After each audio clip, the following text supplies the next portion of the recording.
You've survived another week. Thank you for listening, downloading, and supporting the Black Man with a Gun Show podcast.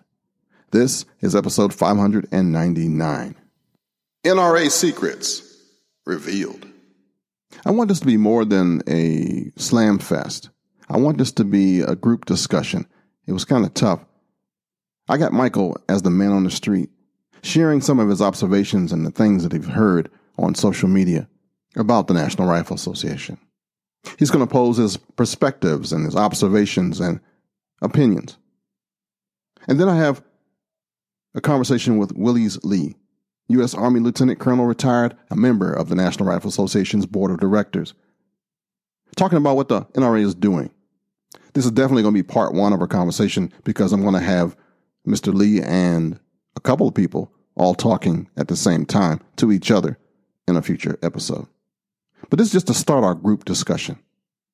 And then going to add my 2 cents, 3 and 4 actually, with some history of the National Rifle Association and throw some stuff in there you might not have heard before. But before we get all heavy, you're going to hear a conversation with Michael Faw from Crimson Trace. And if you stick with me, I'm going to tell you how to get a free gun if you go to SHOT Show. Oh yeah. All this and more coming up next.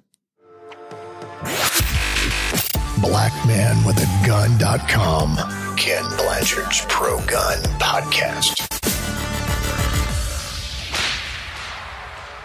I am definitely pushing the envelope this week, stirring the pot, kicking the hornet's nest. We'll see where it goes. This show is sponsored by CrossbreedHolsters.com. Crossbreed Holsters are the makers of some of the finest holsters in America, and they're imitated for a reason. They sell holsters, belts, modular systems. They are a U.S. company that my friend Mark Craighead started in 2005, and they have been supporting this show for almost a decade. Crossbreed Holsters has raised the standard for customer service in the holster industry through their 2-week try-it-free guarantee and a lifetime warranty. You've tried the rest. Now stick with the best. Go to CrossbreedHolsters.com. I pledge allegiance to the flag of the United States of America and to the republic for which it stands, one nation, under God, indivisible, with liberty and justice for all. All right, this week I have Michael Faw, a friend of mine from Crimson Trace. And Crimson Trace strives to make laser sights standard equipment on concealed carry and personal defense firearms. This is an Oregon-based company that equips America's firearms owners, law enforcement officers, and military units around the globe with the largest selection of award-winning laser sights, tactical lights, and electro-optics. And they got some new stuff out now for rifle scopes that they're going to be showing at the SHOT Show this year.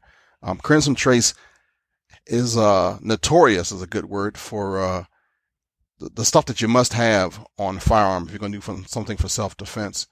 With all that said, welcome to the show, Mike. Hey, thank you, Ken. Glad to be here. What's new for SHOT Show this year with Crimson Trace? We're bringing a couple of dozen products down there. You had mentioned the rifle scopes. This will be the first time that most of the industry has a chance to stop by and take a look at those as the red dots. We've got a couple of new tactical lights. We've got some laser sights that'll go on newer handguns such as the SIG P365. And then probably one thing that everybody's going to want to stop by and take a look at will be the laser saddle. So this is a laser sight. You can get it in red or green. It's the LS250. It fits onto the Mossberg Shockwave or the 500 or the 590, depending on if they're drilled and tapped both. That seems to be a very popular item. We've had a lot of media members and a lot of customers ask about that. So we will definitely have that down there for everybody to stop in and take a look at. But those have also started shipping. So, and there's places online that you can buy those laser saddles. Seems to be a big hit if you've seen the Mossberg Shockwave. No, actually I haven't. I can't even imagine. I'm going to go dig up some Google photos of what a laser sight looks like on a shotgun. It actually covers part of the top, and it's designed so you can still put a rail on top of that after you put the sight on, and then it comes down the side. So think of something along the lines of a cyborg. Everybody that's seen this has said it's really futuristic looking. It's got a long pad that you can touch to get it to come on, and it's also got a button or two that you can pat or you can touch and it'll come on. So you can use this right-handed or left-handed, depending upon the shooter and how they shoot the firearm. But the standard shotguns, the 590 and the 500 series from Mossberg, when it goes on them, obviously that's a shotgun with a stock, and it fits over the same thing because all of those have the same type action and receiver. Okay, so you're making this shotgun really, really tactical. So when you grab it, it becomes a pointer. Correct.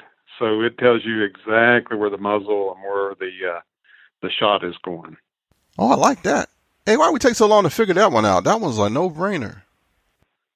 Well, we had some requests for it over the years, and one of our heavy thinkers sat down and figured it out and said, "Hey, what about this?" And so, yeah, it catches a lot of attention. We know that some companies are looking at it, possibly going into movies. You ever seen the Terminator series? Yeah, this would fit right into the Terminator series. Yeah. That was the first time. That was one huge laser in the first Terminator. When he asked for that thing, he says, laser sighting. I thought, look at that thing, was as big as a flashlight on top of that firearm. Yeah, we've come a long ways. At least the products we make are much smaller and more user-friendly than that. That's all right, man. So we've gone from revolvers, small firearms, to shotguns, tactical. Have any our military folks grabbed these yet? Well, I really can't discuss any of our military contracts or military fulfillment programs, but we do make stuff that is sold to the military and law enforcement market. But nice. I'll just leave it at that. That's all I want to know. Long as they can play with this stuff, we good to go. And another thing is, I don't know if you saw the news this week that Crimson Trace is now a sister company with Laser Light under the American Outdoor brand umbrella of companies that they have in their fold. So we will be bringing to market training aids, bore sights, and a couple other things that have not been in the Crimson Trace group of products. Oh yeah, Laser Light had a whole bunch of like kind of almost toys that you could play with to practice with. That was kind of neat. Yeah, but I've heard from several folks already that they use those for training at home, and it actually improved their score when they go to the range and compete. Oh, absolutely. Yeah, absolutely. I got a couple right here. I still use the Laser Light, the blue gun to practice with for my dry fire. Oh yeah, you can see the dot come on and gives you some good practice with a trigger. Telling my company secrets here. Yeah, that's what I. Okay. Yeah, I've been a big fan of Laser Light and Crimson Trace for a while. How long does the battery last usually for the ones for self-defense pistols? If it's something you're carrying for yourself and in a holster, it depends on how much time you use at the range. Most of them, they're only activated when you grip it and you have your finger over that button. So depends upon also the temperature, where it's stored, other stuff like that. But when we give a number such as 2 or 4 hours, that's if you held that in your hand and pressed the button continually for 2 hours, it should last that long, depending on if it's red or green. And most of our products, before the battery goes out, you will see the laser imprint on the wall or something will start flashing. So you'll be able to tell, like, oh, the battery's going down. And nearly all of our products are covered under a free Batteries for Life program. So if you call in, register the product, then you can call in once a year and get a set of batteries shipped to you free. Cool, man. I can't believe 25 years. You never run out by. of power. Yeah. And we just keep coming out with, I know when I came here, I think they had around 200 products. We just surpassed the 400 mark, and we've got 400 different products we bring to market. It's a big group of products and they fit, obviously semi-automatic pistols, revolvers. We've got stuff that goes on rails on long guns. We've got now that one that goes on a shotgun. And we've got them also for pistols that have rails under the front. So such as your, some of the Glocks, some of the other stuff. Got some really small ones. I mean, some of them are just big enough to hold the battery, like that Railmaster Pro. Very popular item. Weigh practically nothing, and they're about as long or about the size of a postage stamp. The postage stamp and this rail-mounted laser sight would have the probably the same footprint if you set them down side by side. Really small. That's really cool. What's your biggest seller right now? It switches back and forth, but there's Glocks, there's the Shield, there's all these popular pistols. So most anything that goes on some of the more popular firearms are, among our top sellers. I know the Railmaster Pros are very popular. So you can get them with just a laser sight, or the Railmaster Pro has a light and a laser combined. And it's funny, a couple of times now we have several new lights that we came out with, and when I take those out and do media events or training events and everything else, and it's just a light, people keep squeezing the pistol or the firearm, and, well, where's the laser? And I was, wait a minute, last summer we were here, we had lasers, and you said, well, this thing needs a light, and this year we got a light, and then they say, well, wait a minute, where's the laser? Well, we make them both, and we make them combined. But anytime you hand somebody and it's just a light comes on, they're like, well, wait a minute, what happened to the laser? We're so spoiled. You can't please everybody. What's your favorite between the red or the green? I'm a fan of red. I know people say it's easier to see green under certain lighting conditions and everything else, but you gotta give credit for 20, 25 years of red laser sights, and you turn that on, and everybody knows what it means. That's true. They have activation switches on both sides, right? Some of the products do, like the Railmaster series, but then some of the ones like the replacement grips for, say, a 1911, like our laser grip 401, that has a pad just up at the front. So one of your fingers would fall on that button. Oh, okay. Now for these rifle ones, where's the buttons going to be on that? On the Picatinny somewhere, or where? Well, it depends upon what it is. If you're using one of our tactical lights and you can mount those almost anywhere, then there's a pad or there's a button on the back, depending on how you have it set up. Or one of the products I've not mentioned is the link. So on an AR or an MSR type rifle, you take the grip off, you put our grip on, and then you put the laser and light out at the front. There's no wires. That grip actually communicates with that light and laser out at the front. So you can activate it with a button on the grip, or you can reach up and activate it with your hand. So there's lots of options. Oh, okay. I want that. that's the one. That's the one that's probably out of stock, right? The link is very popular, and on top of that, it's very technical. But it's easy to take the grip off. You got to remember to hold on to that spring, put the spring back in, put the grip on. We supply, I think, the wrench and the bolt for putting it back on. And then, once you put that grip is paired with that product out at the front. It only communicates with it, and it's got some priority communication technology where nothing else will interfere with it. So if somebody else has a rifle standing next to you with a identical product, there's no overlap. Oh, wow. It's very futuristic. No wires. Yeah, I like that. That's going on the Christmas list. Okay. Where will you be at? Where can folks find you at SHOT Show? Oh, at the SHOT Show, we are going to be at Industry Day at the range. We have 2 locations. So if you come on to the range road, head south, and we're down at the bottom end. We got a 100-yard bay down there. And then if you like really long-range tactical stuff and you're familiar with that little bunker place that's up on top of that hill, we have a bench up there, and we're going to let people shoot out to, I think it goes out to 990 yards. So we will have 2 locations there. We'll be easy to find, but we are on the south end of the range road, and we'll have a bench and letting people do long-range shooting up at that bunker on top of the hill. Nice. All right, ma'am. Anything good for the order that I didn't ask that would be good for folks to know about Crimson Trace? You can find these products.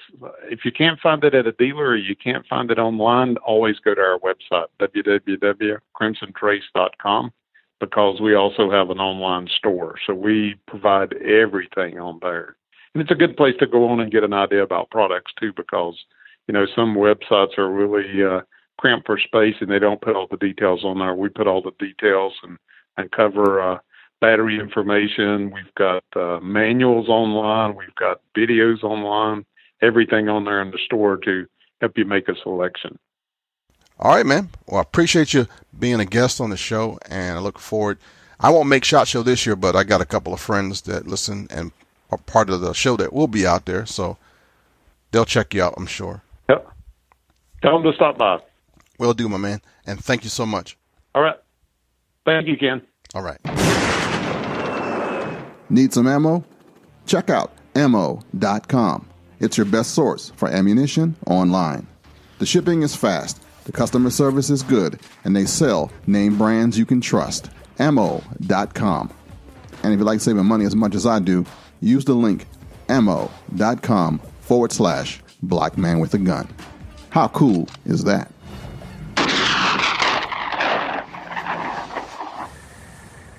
This next section I call Man on the Street. Michael's going to play the part of himself and a few other people who have some questions and some thoughts. They share their perceptions of what the National Rifle Association actually is and what they're doing and the struggles that are going on. And I want you to hear it and let me know if you resonate with this before we get into the actual history, and then before somebody from the NRA actually talks. All right, here we go.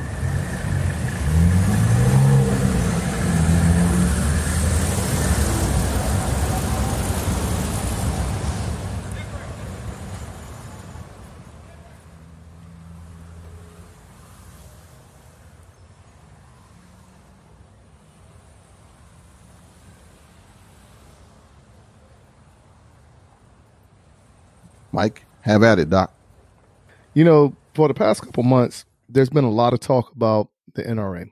And I think there's a shakeup going on in the NRA that we're not privy to. All right. So I do know, like, with the board of directors or whatever the case may be, we, the people, often feel like we can say something, but nothing is happening. But then you also have another group of people that believe that the NRA and the people who are getting paid by it is just a money grab. So it's more like a front, in so many words or less. But there are people that I know of that are actually in the midst of whatever, trying to clean it up a little bit. Right. So I don't know this from that perspective, but this is just the perception that I came up with, but I do believe there's something going on within the NRA, whereas all the negativity that's going on right now is going to be exposed in a manner of they're going to try to re-image themselves. Right. Well, they've had an image problem for a minute. Yes. And this right here is the one piece that I clearly don't understand, because even when you sit here and you look at something, it should make perfect sense to you. So everything that was going on within the past 2 or 3 months, right? Coleon the War was the one that was getting beat up the most. Why? So of course, when you look at it, he is the more popular one over there. He's a lightning rod. He's out there in social media as a person of color representing the National Rifle Association, which never happened before. at social media with all the trolls, with all the stuff. So he put himself in that spot first. Right. But then the other part of it is a lot of people don't understand. Corleone is not a spokesman for the NRA.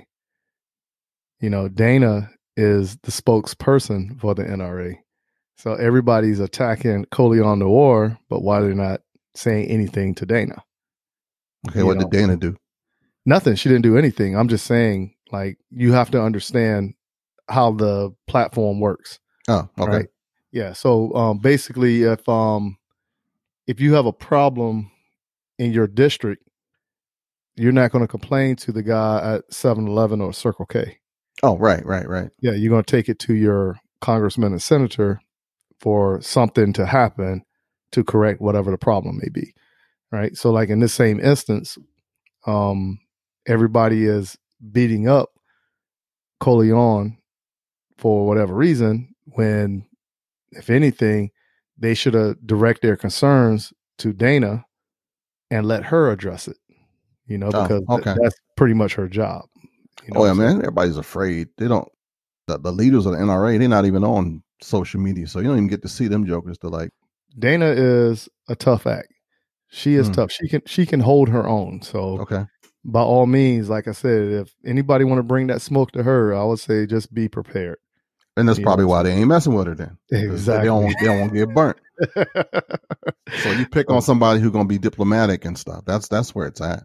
Oh yeah. So she's on top of her game. But yeah, so it's just like people need to be informed that Corleone is not the spokesperson for the NRA. Dana is actually the spokesperson. And if they have any real concerns or whatever, they should allow her to do her job as a spokesperson and address it. All right.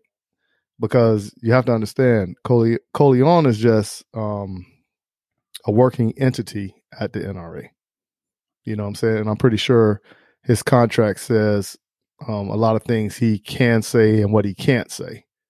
You know what I'm saying? But how are we to judge what he does because we don't understand the back end of the dealings, how we can put it. Yeah, but that's everything, man. When you bring people into an organization like this, you just can't be partial to one side or one group of people, right? You have to open it up for everybody because that's what the Second Amendment right is for. Everybody. Right. You know what I'm saying? So once you start closing out one group of people, now it kind of looks like corruption is taking place, right? You take my money, but you're not doing what you should be doing on my behalf. Okay. So who's the we? I'm just saying like certain communities, not just Black communities, Asian communities, or Hispanic communities, just different communities that, it should be looked at as more fair, and I honestly believe that if you come out and if you present a marketing strategy for various communities, everything is going to pan out. It's going to work its way back to getting corrected, but right now, whatever's going on, it's not a good look. It's not a good look. We got a show me the money thing going on right now. I honestly believe that. Not so much show me the money, is give me the money. Where is my money? Put it in my bank account. Show me where the money is going. Show me how it's being spent. Is it being spent? It looks like it's not being spent in our community. That's what you're saying, though, right?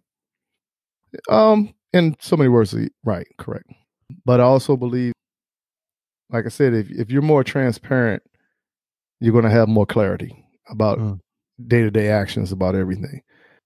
I'm not on the board of directors or anything like that. I am a member of the NRA, but I do believe, again, you have to put something in check for it to be a checks and balances.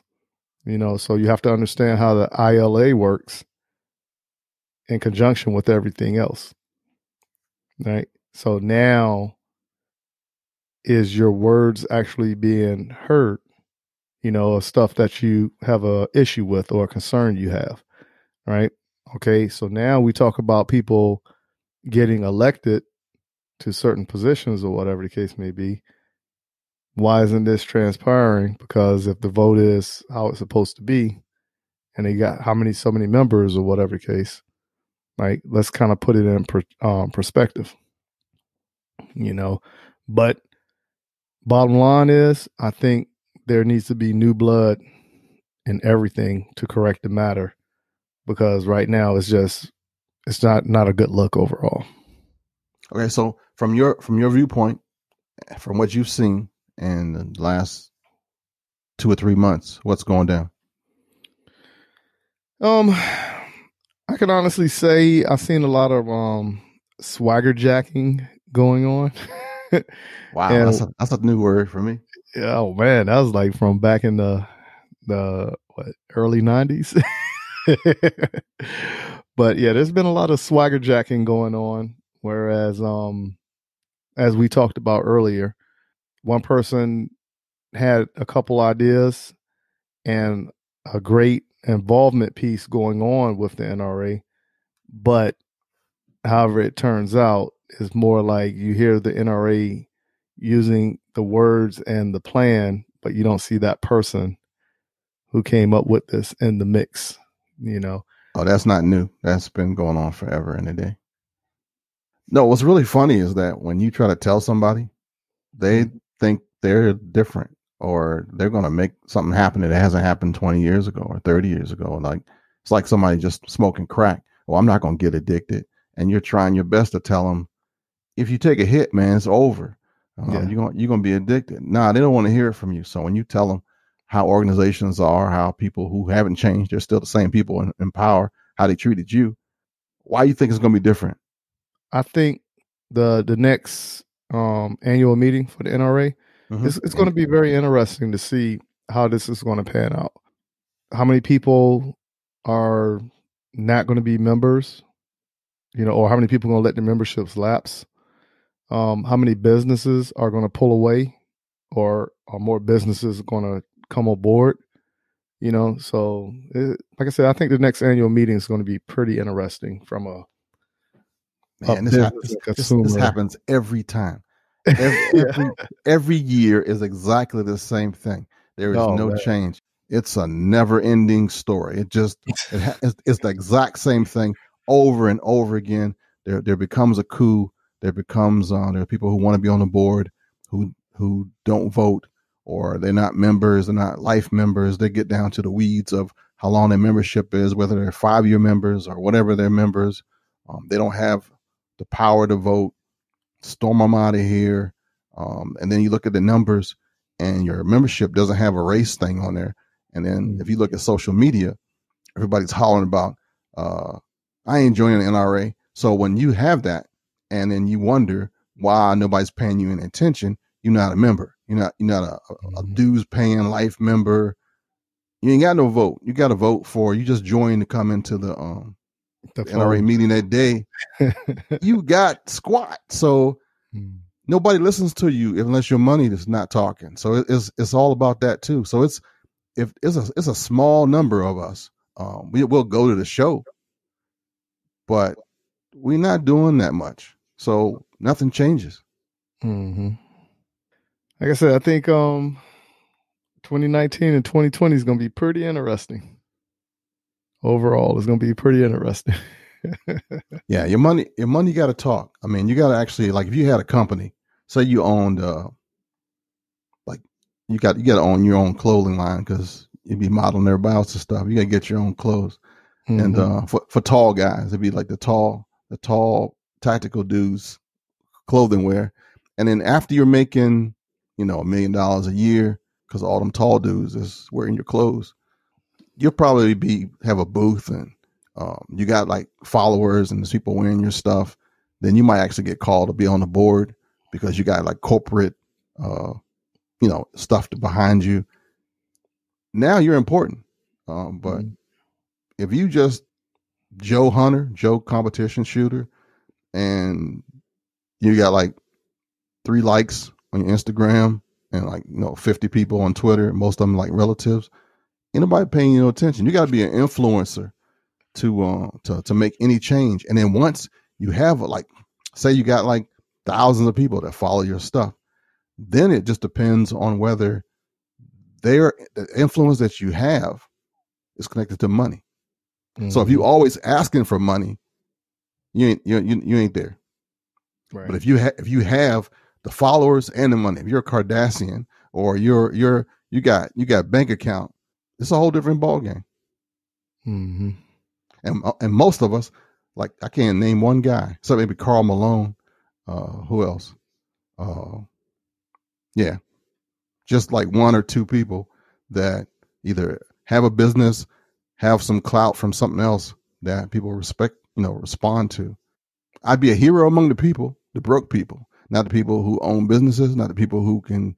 I still be asking for money, and the broke people don't have none. So you have like 10,000 followers of broke people. It's a whole different thing than if you got like 3 followers who are millionaires. It's a whole different thing. So when we do this stuff, we got to come from strength. We can't just be talking. That's true. So have you ever tried or even thought of running for a position at NRA? Yeah, actually, for a hot second.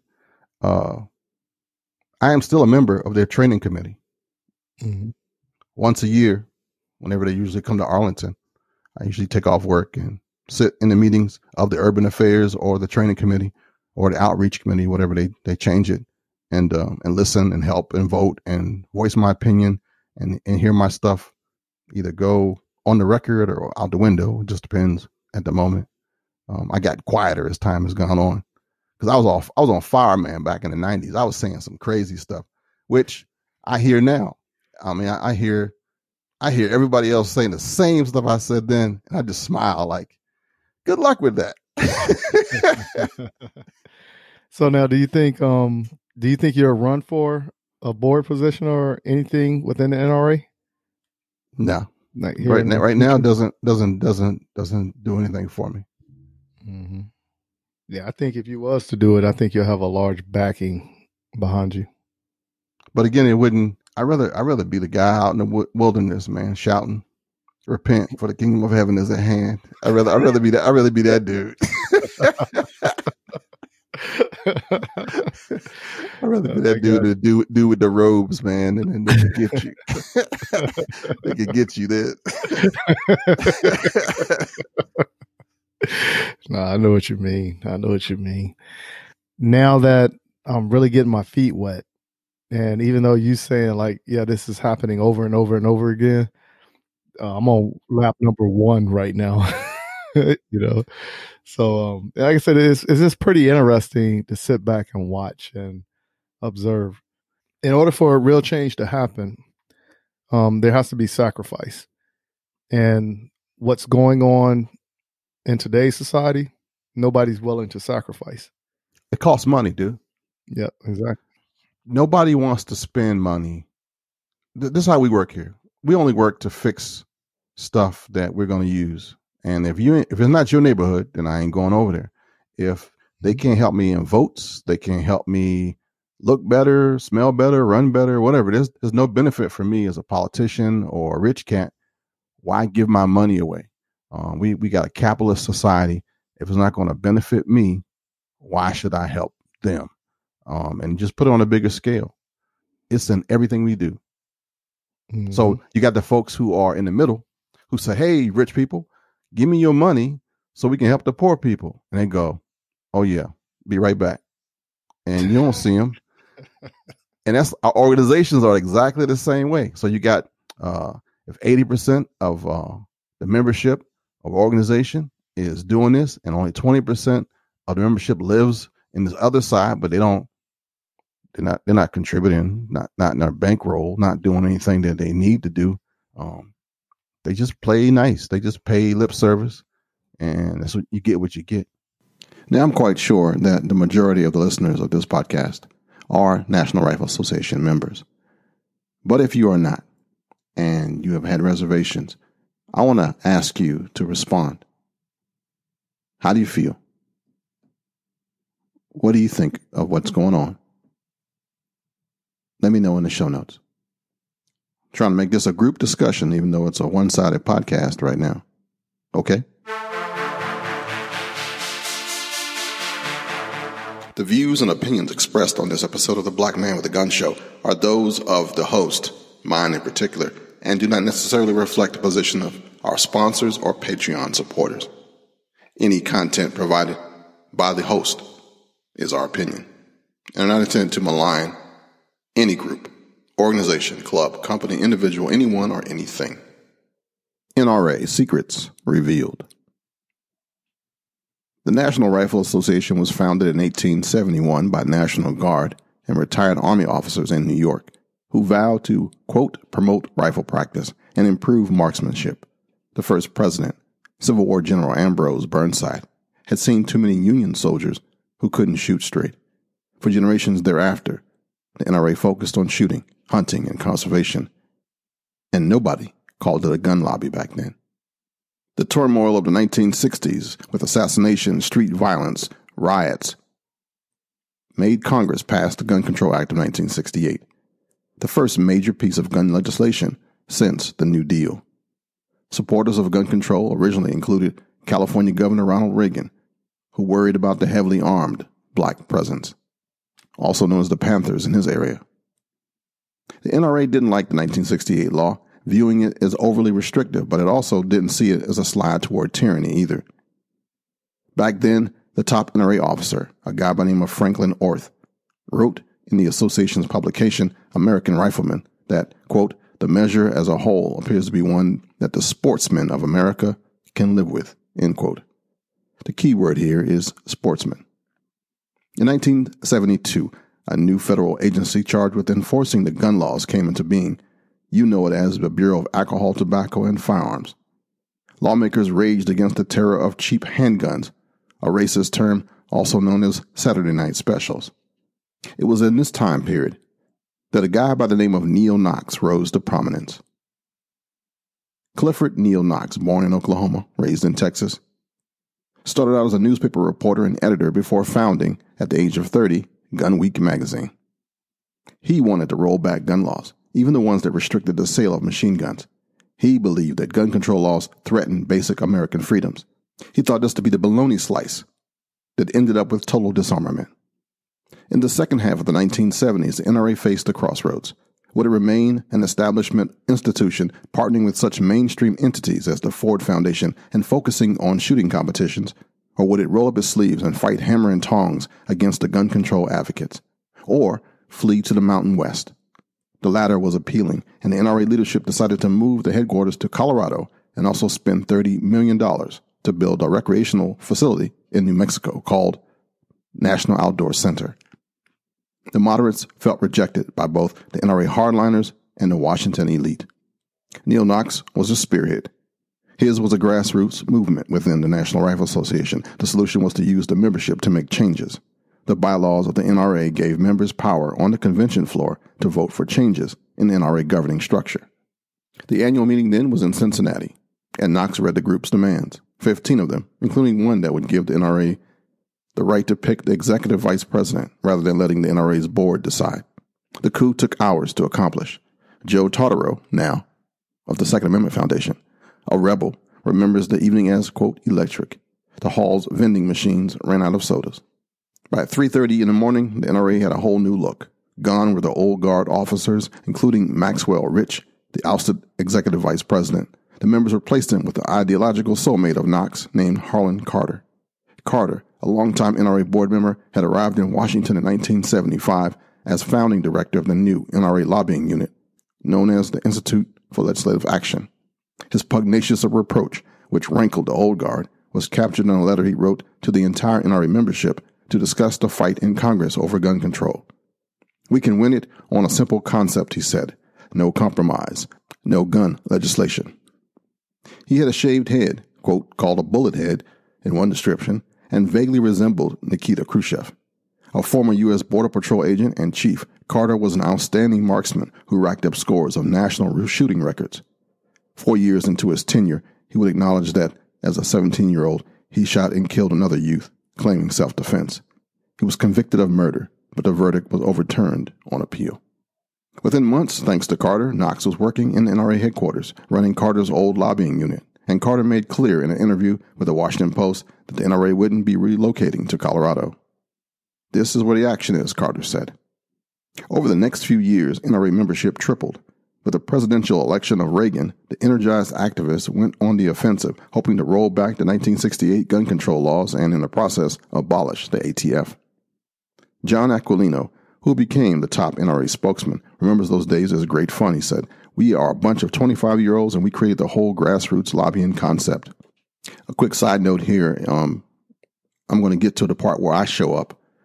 But later in the 90s, I befriended Mr. Neal Knox and his sons, Jeff and Chris, and I actually did a wedding for John Aquilino just a few years ago. Did not know all this past history until recently.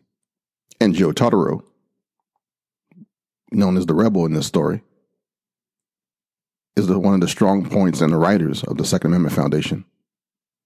Also a good friend. Had no idea all the bad boys of the old days are my buddies. But let me continue with this history. The hard-charging style of Neal Knox created internal and external turbulence. Carter kept looking over his shoulder at Knox, who clearly wanted the top job.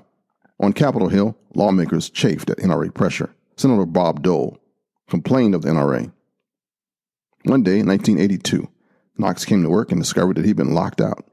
He'd been fired as head of the NRA's lobbying shop and replaced by a mellower character by the name of Warren Cassidy. Cassidy portrayed himself in an interview with the Washington Post as a, quote, reasonable man.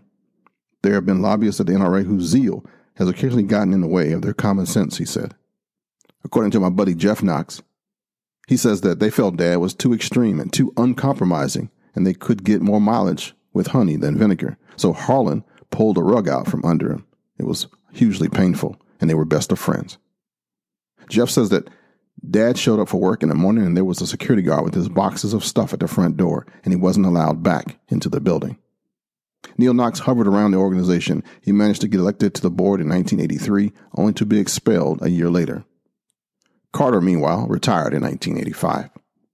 What happened next revealed the NRA's delicate position as a Washington institution representing a large and increasingly hard-line membership. After years of lobbying by the NRA, Congress passed the Firearms Owners Protection Act of 1986, which, among other gun-friendly provisions, eased restrictions on interstate sales of firearms and expressly prohibited the federal government from creating a database of gun ownership. The Institute of Legislative Action is the lobbying arm of the NRA.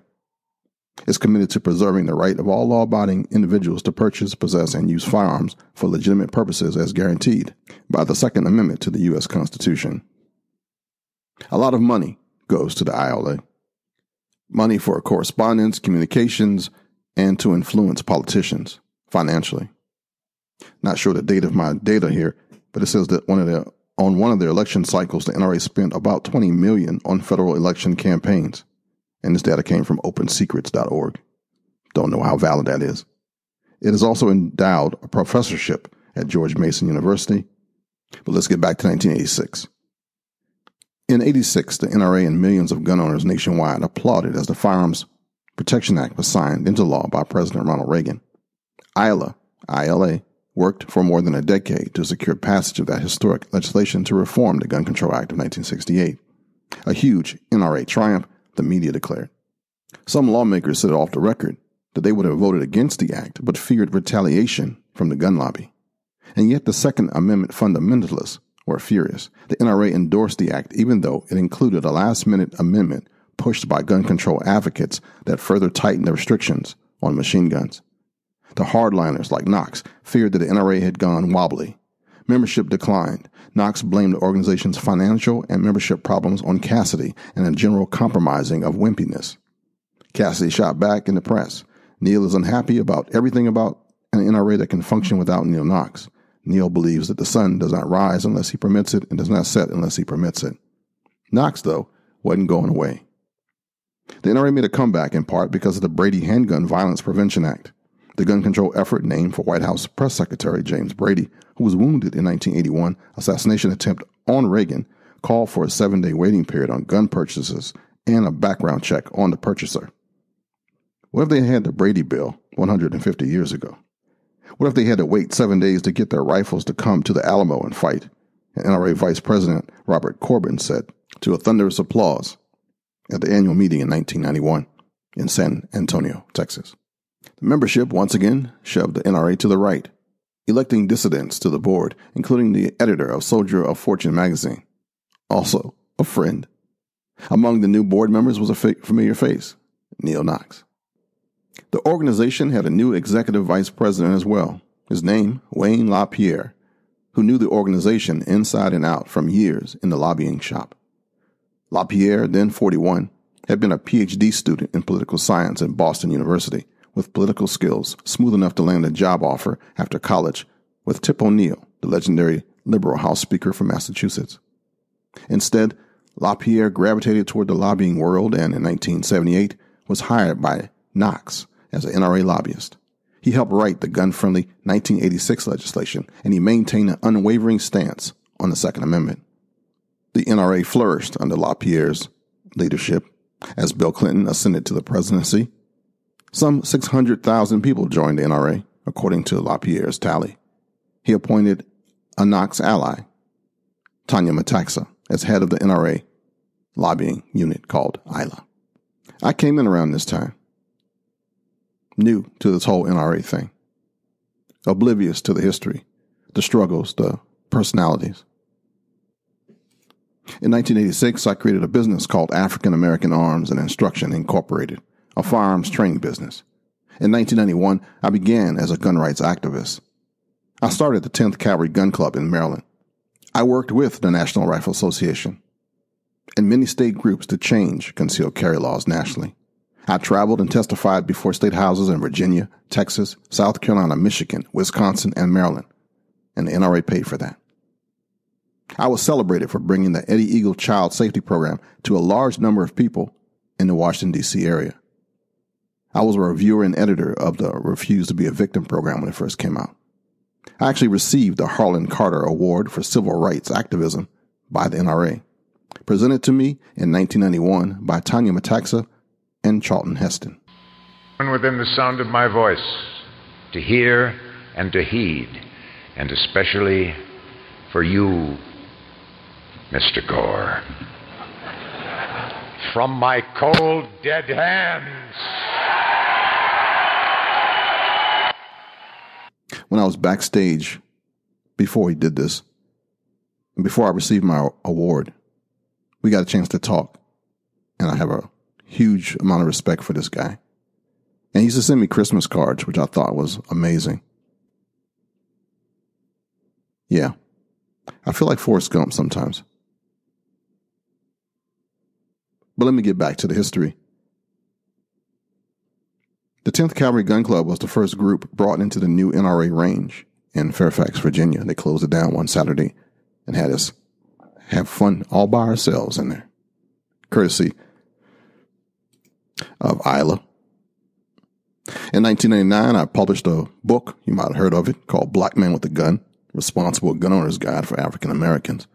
With the help of good friends, we created the Black Man with a Gun website back at that time, AOL 1.0, and fax baud modems.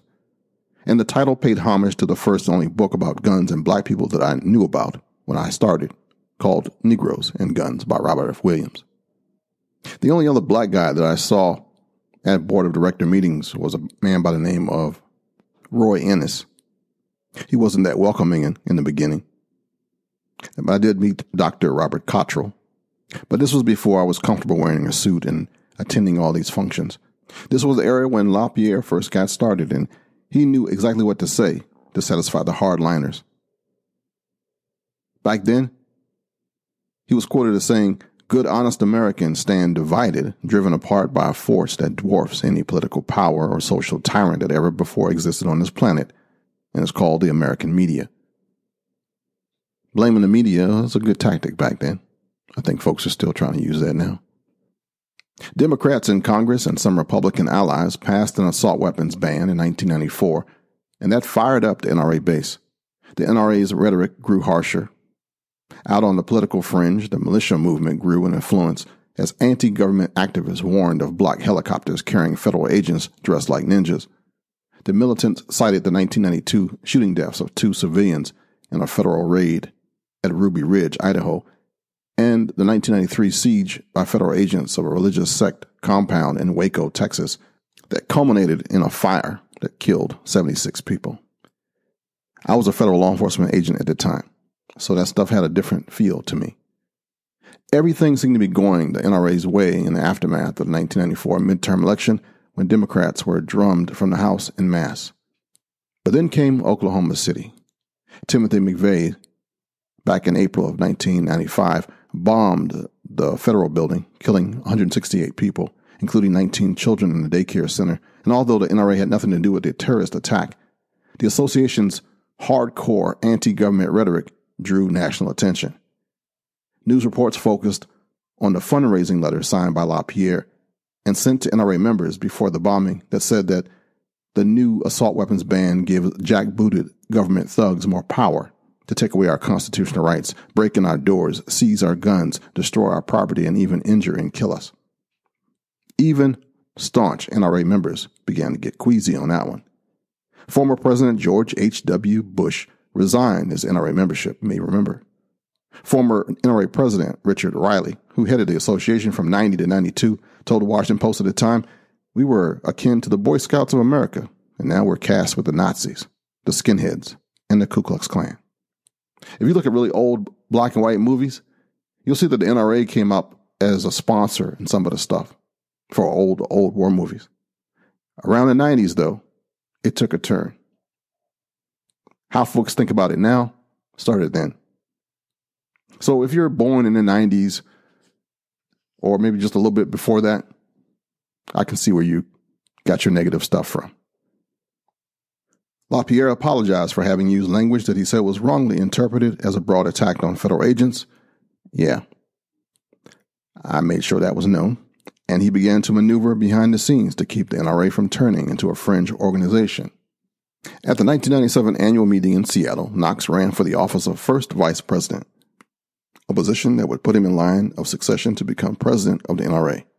But suddenly he had competition for that job from none other than Charlton Heston, the legendary actor and NRA supporter that beat Knox by 4 votes and went on to become president for a long time. Needless to say, when you run against Moses, Moses wins, says Joe Tartaro. Tanya Metaksa left Iowa the next year, and Knox was off the board at decade's end. He passed away in 2005. By 2000, the NRA had become even more closely aligned with the Republican Party and worked strenuously to keep Al Gore from becoming president. At the annual meeting in May of 2000, Hollywood legend Charlton Heston provided what might be the signature moment in the history of the National Rifle Association. He spoke of a looming loss of liberty, of Concord and Lexington, of Pearl Harbor, the sacred stuff that resides in that wooden stock and blued steel. From my cold, dead hands. Remember that, right?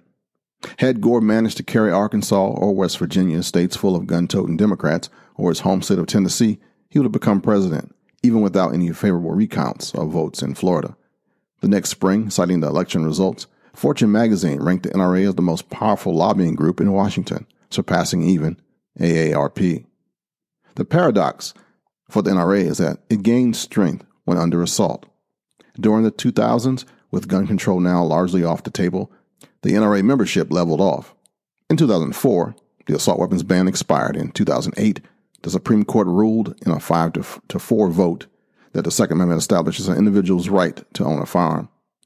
According to this Washington Post article I'm reading, it says that the NRA is now headquartered outside the Beltway in Fairfax and, according to its 2010 filing with the IRS, has 781 employees and 125,000 volunteers.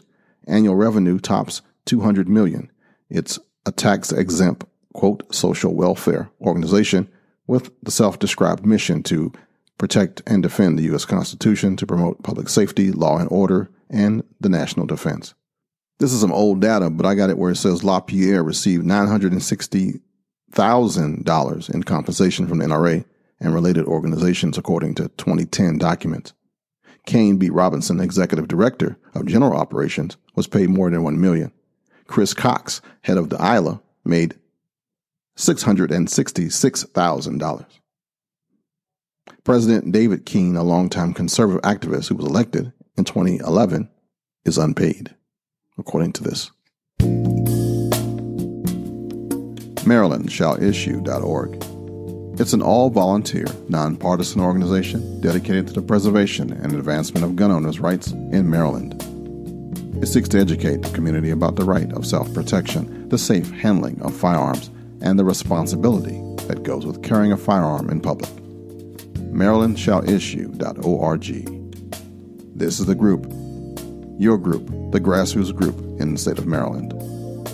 Join us, no matter where you are. MarylandShallIssue.org. And I figure they don't make $960,000 a year either. But I digress. So where does black people come in here at? Well, if you want me to answer that for you, whether or not you should join the NRA, I won't. I want you to make your own decision. You see, this is a membership organization that has a minority of people of color. From what I have seen, they answer to and support their base. They support the people who give them money. Donations, real money, not membership dues for 1 or 2 years. Individuals that donate thousands of dollars. You see, there are 5 common problems with organizations like this. There's an absence of clear direction. There's a difficulty in blending multiple personalities into a cohesive and unified team. There's a failure to develop key competencies and behaviors. Poor communication and feedback. And a lack of awareness. They aren't any different than any other gigantic organization. Run by regular people. Good people, mostly. The NRA is not a benevolent or social program. It's a pro-gun organism. It will do what it has to do, or it thinks is best for it to survive, and is run by people.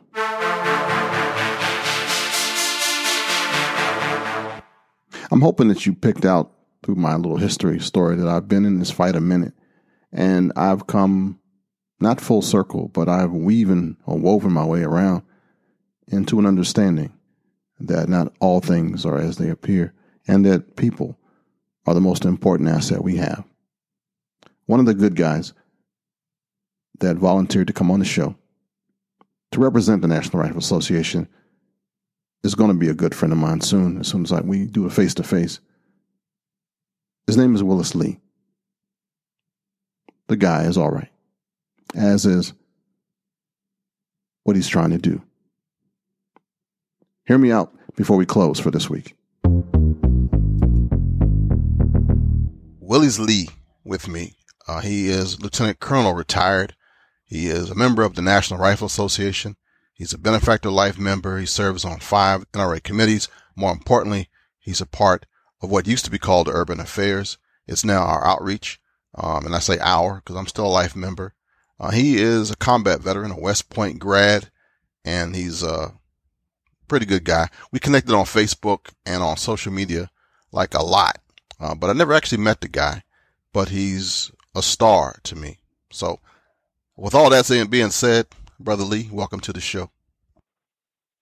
Reverend, I appreciate it, and thanks for having me on. You can't imagine, 2 years of waiting to meet you and getting to talk to you tonight. This is great. Thanks.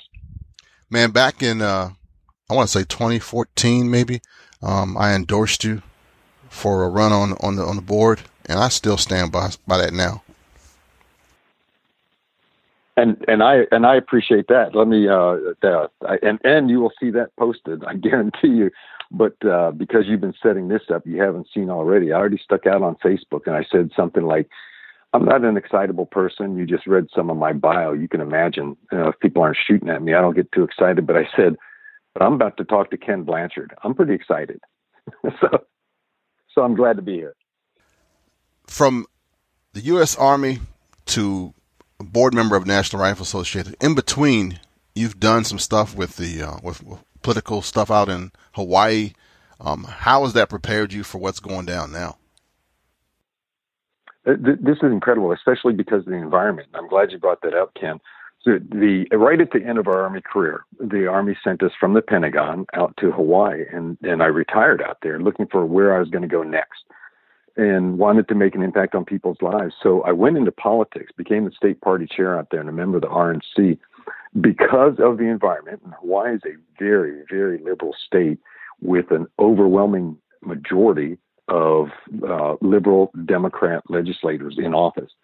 It prepared me for the types of fights we see here in Washington and the partisanship. So that was a good start. Now you're in the hub of it all. And then we're talking about the Second Amendment. I've seen you supporting a whole bunch of people of color and outreach, trying to get the NRA and more inclusive. Why is that more important today than ever before? It's incredible. One of the things that we deal with is just from where the NRA started and how we've progressed. A lot of our base and most of our members are effectively white guys and gals. And that's okay. But the demographics are changing, the people are changing, and the environment's changing. It's not just a group, the NRA is not just a group of folks who are doing shooting anymore. We are legislatively involved because of these situations. I'll give you some examples just to be very direct. On the south side of Chicago, where we have a lot of people of color, in this case African Americans, who are being killed, and it doesn't seem to me that the government wants to do anything about that to help them. So across the board, the NRA's got to get more involved there, and to do that, we need to be inclusive. And I use that word, not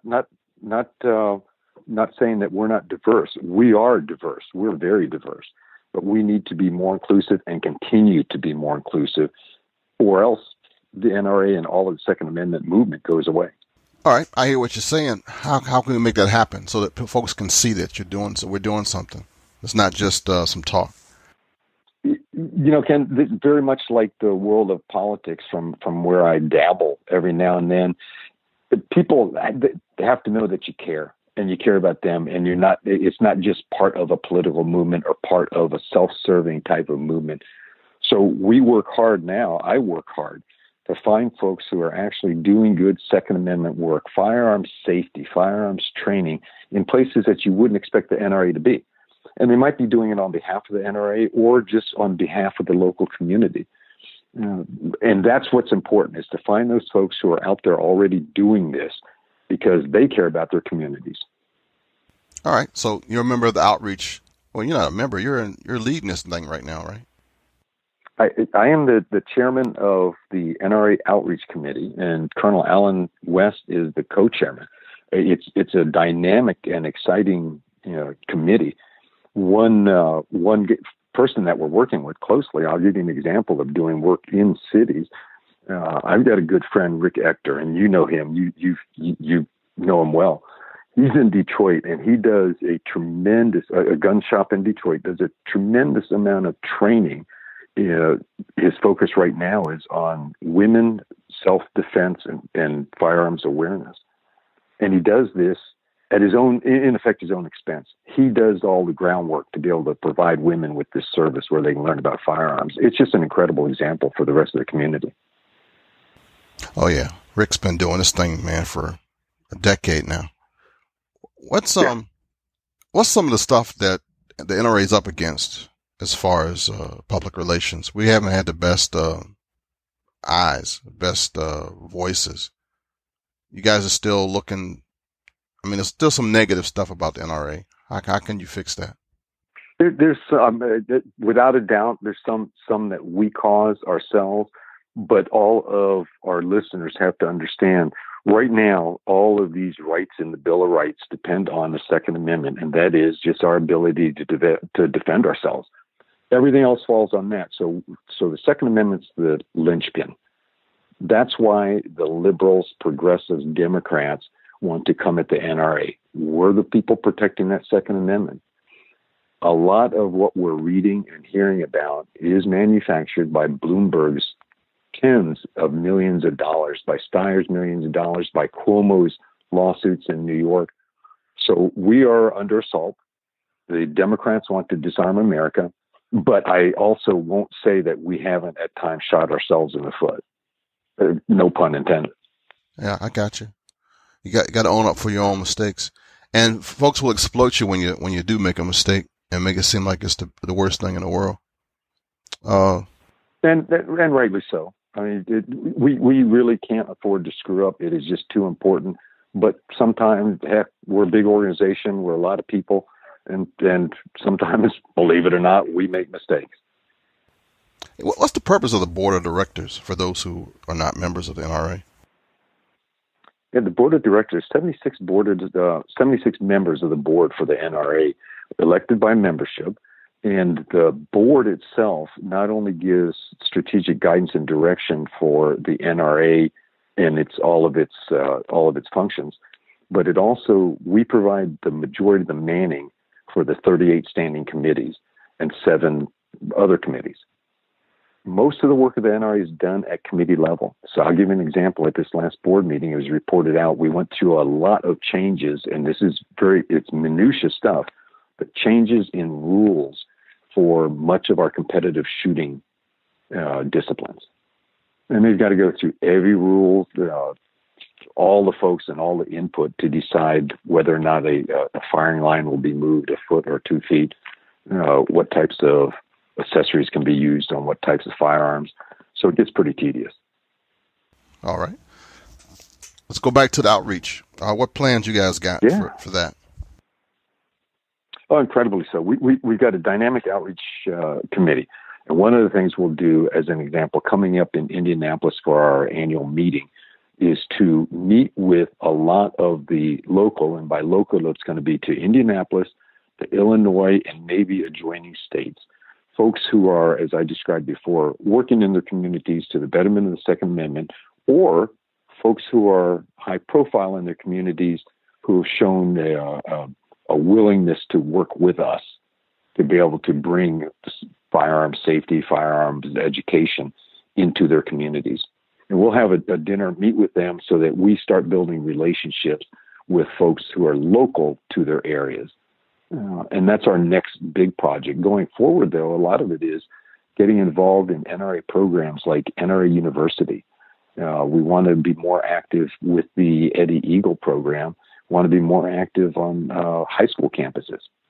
And we can do that because our committee is so diverse. We've got so many assets that were available and ready to help all of these different committees on the NRA.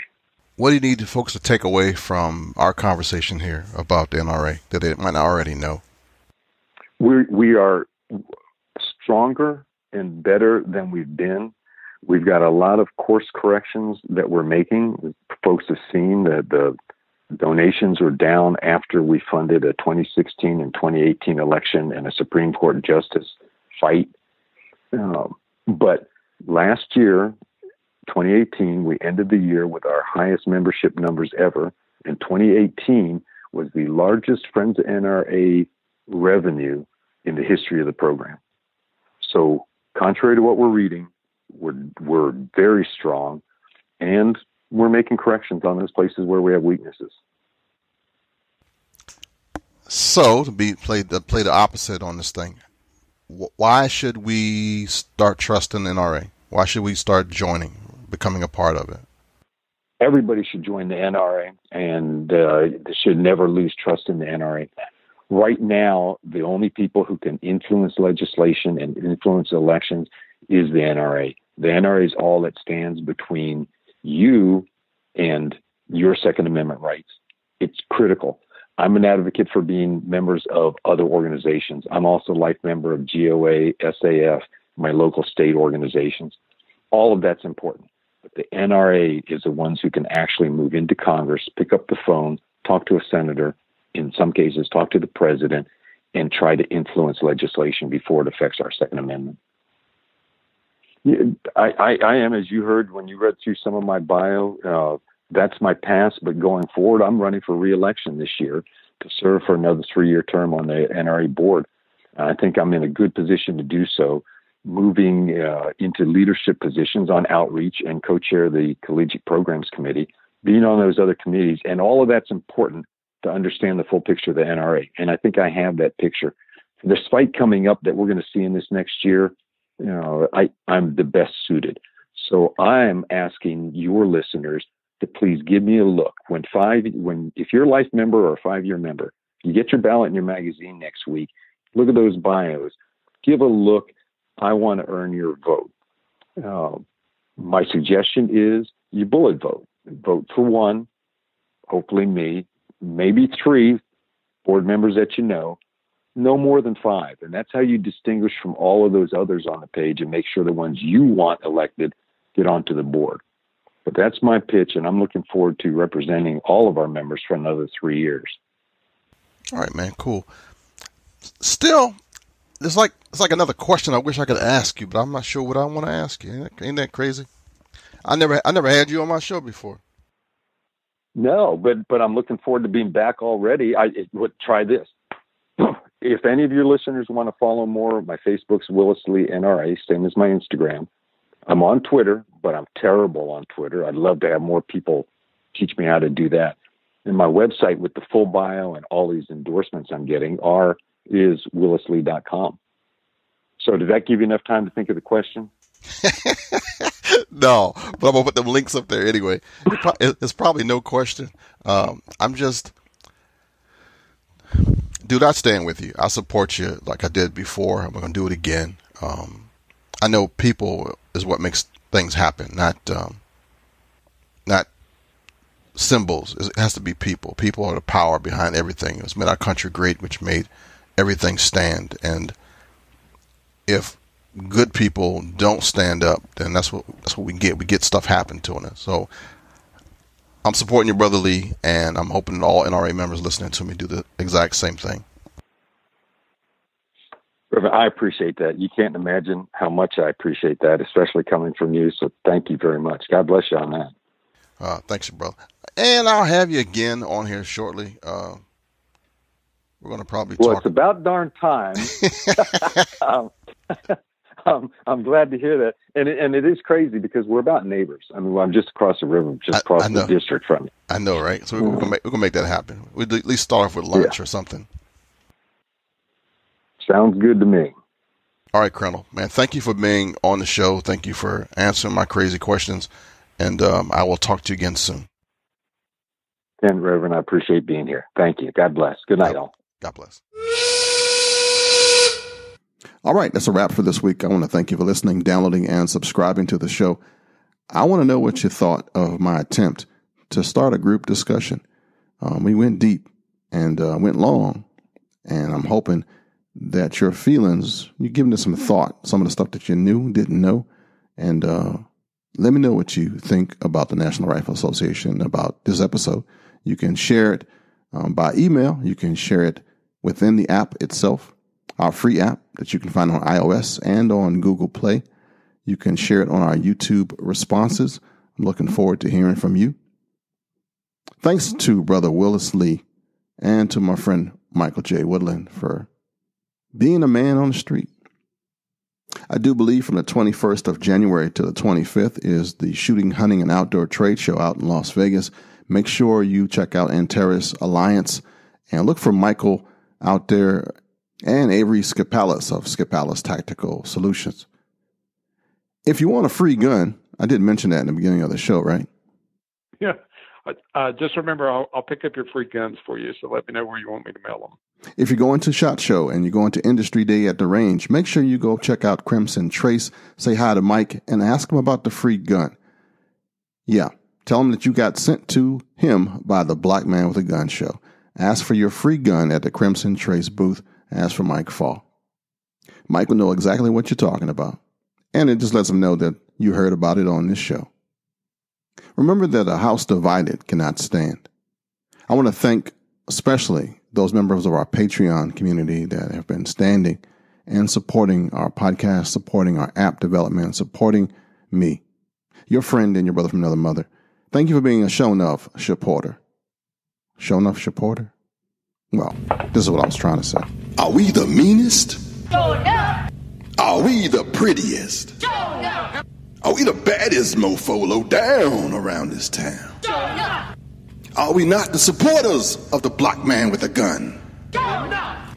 I can't hear you. Show enough. Patreon.com/Black Man with a Gun. Yeah.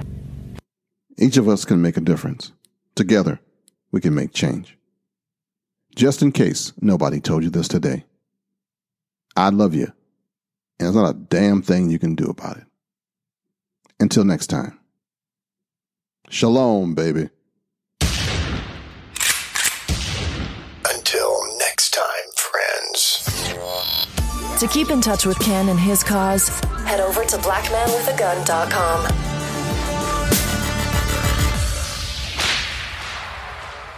Have you heard my other podcast? Speak Life. Proverbs 18:21 says that life and death are in the power of the tongue. Join me in faith and be a part of my family on a podcast that gives you what you missed in church. SpeakLifePodcast.com. Serving Jesus without boundaries. SpeakLifePodcast.com. And we're on Facebook too. SpeakLifePodcast.com.